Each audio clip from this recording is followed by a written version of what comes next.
Welcome to this deep dive. We're zeroing in on the key differences between the three main skin cancers: basal cell carcinoma, squamous cell carcinoma, and melanoma. Exactly. Think of this as the high-yield stuff you need for board exams, quick, efficient differentiation. Okay, let's kick off with basal cell carcinoma, BCC.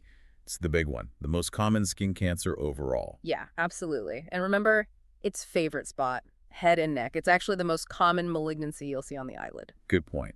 And risk factors. What are the key things to recall? Well, definitely lighter Fitzpatrick skin types 1 and 2, sun exposure, obviously. Getting older plays a part too. And immunosuppression, right? That comes up a lot. Hugely important, Yeah, especially right. think transplant patients, the risk really jumps. Also, things like UV radiation, arsenic exposure, certain What chemicals. about genetics? Yeah, there are links. Mutations in PTCH and P53 genes are involved. And then you have specific syndromes like nevoid basal cell syndrome, that's Gorlins, and xeroderma pigmentosum, XP. Right. And sometimes a nevus sebaceous can develop into a BCC, can it? It can, yeah. It's considered a pre-malignant lesion in that sense. Worth keeping an eye on. Okay, behavior-wise, Yeah. BCC tends to recur locally, doesn't it? But spread is less common. That's the classic picture. You know, a fairly high recurrence rate within 5 years, if not fully cleared. But metastasis is actually pretty rare. And if a new one pops up, it's usually the same histologic So type. where does it come from? The basal keratinocytes? Exactly, the basal layer of the epidermis. And histologically, you've got a few main types to know. The nodular type is the most common one, isn't it? That classic pearly look. That's the one. Pearly nodule, often with those little telangiectasias, the small blood vessels. Sometimes it breaks down in the middle, the rodent ulcer. Okay. What else? Well, there's superficial spreading, BCC. Looks more like a flat, pink, scaly patch. Easy to mistake for eczema or something else. Right. Then you have micronodular, which is just small nodules under the microscope. Infiltrative type, that one's sneaky, kind of yellow-white, blends in, irregular borders It's histologically. segmented. Yeah, pigmented BCC has melanin, so it can look like melanoma sometimes. And finally, morphiform. That's the aggressive one. Generally, yes. Looks like a scar, white and firm. Tends to invade deeply, high risk of positive margins after excision. It's a tricky one. So treatment. What are the main options we should think about? It really depends on the type and risk. For some superficial, low-risk ones, you might use topical treatments like imicamod or 5-FU. Like a cream. Exactly. Radiotherapy is also an option, maybe for folks who aren't good surgical candidates. But surgery is the mainstay usually. Pretty much. Simple excision with appropriate margins for many low-risk lesions. Curettage and electrodesiccation or cryosurgery can work for some well-defined low-risk types too. And Mohs surgery, when does that come in? Mohs is great, especially for recurrent BCCs or ones in tricky cosmetic spots like the nose or eyelids, or those aggressive subtypes like morphiform or infiltrative. It gives really high cure rates because you're checking the margins microscopically as you go. Right, tissue sparing too. Precisely. Mm. And sometimes you need adjuvant treatment, like radiotherapy, if there's nerve involvement or positive margins you couldn't clear. For very advanced cases, there's vismodegib, but that's usually when other options are out. And follow-up is key, I guess. Absolutely. Regular skin checks, patient education on sun protection, self-exams, really important because they're at higher risk for more skin cancers. Okay, good overview for BCC. Let's switch gears to squamous cell carcinoma, SCC, second most common. Yeah. And again, think sun-exposed areas. Face, back of the hands, forearms, scalp, and importantly, the external ear. Risk factors similar to BCC. A lot of overlap, yes.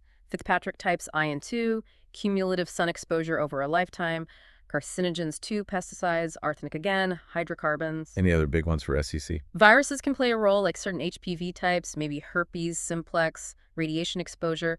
Immunosuppression is a huge factor here, maybe even more pronounced than in BCC. Sometimes renal transplant patients have a significantly higher risk. And chronic inflammation. Definitely. Chronic wounds or scars, like a Marjolins ulcer developing in an old burn scar. PUVA treatment for psoriasis is another risk factor. What about premalignant lesions for SCC?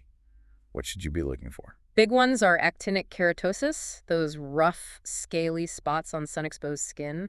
Bowen's disease, which is basically SCC in situ. That includes erythroplasia of Queyrat on the genitals, right? Exactly. Also leukoplakia, those white patches in the mouth. And keratoacanthoma, the rapidly growing nodule, sometimes resolves on its own, but you generally treat it like an SCC because it can be hard to distinguish definitively. Okay. Now, behavior. SCC seems to have more potential to spread than BCC. It does. There's a definite risk of both local recurrence and metastasis, typically to regional lymph nodes first. Are some locations worse than others? Yes, lesions on the face, especially the lip and ear, and extremities tend to have higher metastatic rates. SCC of the ear actually accounts for a disproportionate number of deaths from SCC. Nodal disease from extremity SCC also carries a poor prognosis. So what makes an SCC more likely to recur or spread? Several things. Poor differentiation histologically, deeper invasion, perineural invasion spread along nerves, and a specific subtype called desmoplastic SCC. And the origin is different from BCC. Right, SCC comes from keratinocytes higher up in the epidermis, the malpighian or spinous layer, not the basal layer. And the types. There's verrucous carcinoma, looks warty, grows slowly, less likely to metastasize. Ulcerative SCC is more aggressive, often raised borders, central ulcer, higher metastatic risk. And Marjolain's ulcer we mentioned. Yes, arising in a chronic wound. Those tend to be quite aggressive with a high risk of metastasis. Subungual SCC occurs under the nail. Treatment for SCC. Similar principles to BCC. Broadly, yes, but maybe with a slightly lower threshold for more aggressive treatment given the metastatic potential. Radiotherapy is an option, both primary for non-surgical candidates and as adjuvant therapy. And surgery. Wide local excision is standard. Margin size depends on the lesion's characteristic size, grade, location, depth. Mohs surgery is again very useful for high-risk SCCs, recurrent lesions, or where tissue preservation is critical. What about the lymph nodes? If you can feel enlarged nodes, you need to investigate usually FNA or biopsy first. If confirmed, then a lymphadenectomy is typically indicated. And if you can't feel nodes, but it's a high-risk SCC? That's where sentinel lymph node biopsy comes in. It helped stage the regional basin in high-risk cases without clinically obvious spread. Elective lymph node dissection isn't routine, but might be considered in very specific high-risk scenarios. Any role for medical treatments? Topical 5-FU is mainly for the premalignant stuff, like AKs. Oral retinoids are sometimes used in very high-risk individuals, like transplant patients, to try and reduce the number of new precancers and cancers. Chemotherapy is usually reserved for advanced or metastatic disease, often as adjuvant therapy. Follow-up schedule. Probably pretty rigorous. Yes, especially for those with high risk or regional disease. Frequent checks initially, then tapering, but often lifelong surveillance is needed. Again, patient education is vital. Okay, that brings us to melanoma. Less common than BCC and SCC, but definitely the one with the highest potential for aggressive behavior and mortality. Absolutely. Incidence has been rising, though. Lifetime risk is significant. It can present localized, regionally spread to nodes, or with distant mets. Survival really depends heavily on the stage at diagnosis. Risk factors for melanoma. Similar themes. UV exposure is key, particularly intense intermittent exposure like bad sunburns, especially in childhood. Altitude, latitude matter. Age, having had a melanoma before, or a family history. And patient phenotype. Yes, lighter skin, Fitzpatrick-esque again. Red or blonde hair, light eye color. Interestingly, males have a slightly higher risk overall, and locations can differ between sexes. What about race? Much higher incidence in white populations. However, prognosis tends to be worse in individuals with darker skin, often due to delayed diagnosis of types like acral lentiginous melanoma. Higher socioeconomic status is also oddly linked, possibly due to sun exposure patterns or detection bias. Immunosuppression again. Yes, that increases risk. And then there are specific predisposing conditions. Like moles. Right.